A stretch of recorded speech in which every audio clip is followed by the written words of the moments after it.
อิทัปปัจจยตาและปฏิจจสมุปบาทจากพุทธโอษฐ์อิทะภิกขเวอริยสาวโกปฏิจจสมุปปาทันเยวะสาธุกังโยนิโสมนสิกโลติภิกขุทั้งหลาย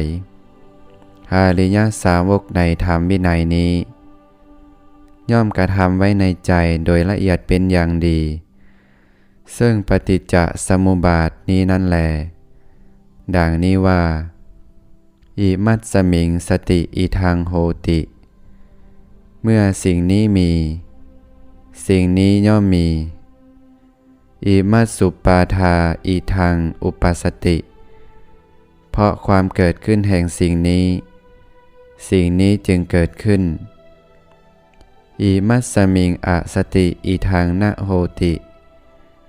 เมื่อสิ่งนี้บ่มีสิ่งนี้ย่อมบ่มีอิมัสสะนิโรธาอิทังนิรุตสติเพราะความดับไปแห่งสิ่งนี้สิ่งนี้จึงดับไปยะทิทังได้แก่สิ่งเหล่านี้คืออวิชชาปัจจยาสังขาราเพราะมีอวิชชาเป็นปัจจัยจึงมีสังขารทั้งหลายสังขารปัจจยาวิญญาณังเพราะมีสังขารเป็นปัจจัย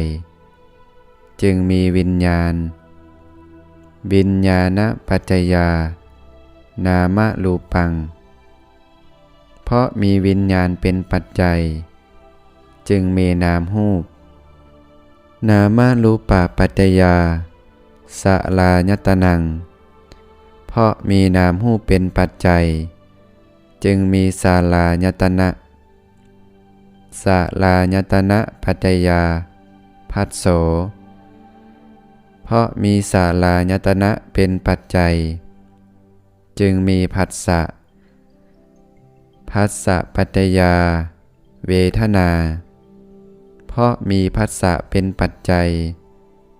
จึงมีเวทนาเวทนาปัจจยาตัณหาเพราะมีเวทนาเป็นปัจจัยจึงมีตัณหาตัณหาปัจจยาอุปาทานังเพราะมีตัณหาเป็นปัจจัยจึงมีอุปาทานอุปาทานปัจจยาภโวเพราะมีอุปาทานเป็นปัจจัยจึงมีภพภาวะปัจจยาสาติเพราะมีภพเป็นปัจจัยจึงมีชาติสาติปัจจยาสลามรณังโสกะปริเทวะทุกขโทมนัสสุปายาสาสัมภวันติเพราะมีชาติเป็นปัจจัยสลามรณะโสกะปริเทวะทุกขโทมนัสสะอุปายาสะทั้งหลายจึงเกิดขึ้นครบถ้วนเอวะเมตัสสะเกวาลัสสะทุกขขันธัสสะสมุทัยโยโหติความเกิดขึ้นพร้อมแห่งกองทุกข์ทั้งสิ้นนี้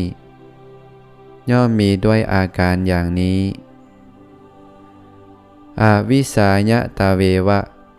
อเสสะวิลาคะนิโรธาสังขาระนิโรโธเพราะมีความจางคายดับไปโดยบ่เหลือแห่งอวิชชานั่นแลจึงมีความดับแห่งสังขารสังขาระนิโรธาวิญญาณนิโรโธเพราะมีความดับแห่งสังขารจึงมีความดับแห่งวิญญาณ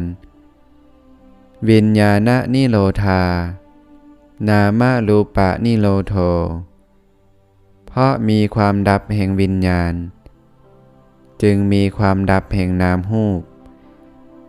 นามรูปะนิโรธาสลายตนะนิโรโธเพราะมีความดับแห่งนามรูปจึงมีความดับแห่งศาลายตนะ สาลายตนะนิโรธาผัสสะนิโรโธเพราะมีความดับแห่งสาลายตนะจึงมีความดับแห่งผัสสะผัสสะนิโรธาเวทนานิโรโธเพราะมีความดับแห่งผัสสะจึงมีความดับแห่งเวทนาเวทนานิโรธาตัณหานิโรโธเพราะมีความดับแห่งเวทนาจึงมีความดับแห่งตัณหาตัณหานิโรธาอุปาทานนิโรโธเพราะมีความดับแห่งตัณหาจึงมีความดับแห่งอุปาทานอุปาทานนิโรธาภวะนิโรโธเพราะมีความดับแห่งอุปาทานจึงมีความดับแห่งภพภวะนิโรธาสาตินิโรโธเพราะมีความดับแห่งภพจึงมีความดับแห่งชาติสาตินิโรธาสาลามรณังโสกะปริเทวะทุกขโทมนัสสุปายาสานิรุสสันติเพราะมีความดับแห่งชาตินั่นแลสาลามรณะโสกะปริเทวะทุกขโทมนัสสะอุปายาสะทั้งหลายจึงดับสิ้นเอวะเมตัสสะเกวาลัสสะทุกขคันทัสสะนิโรโธโหติติความดับลงแห่งกองทุกข์ทั้งสิ้นนี้ย่อมมีด้วยอาการอย่างนี้ดังนี้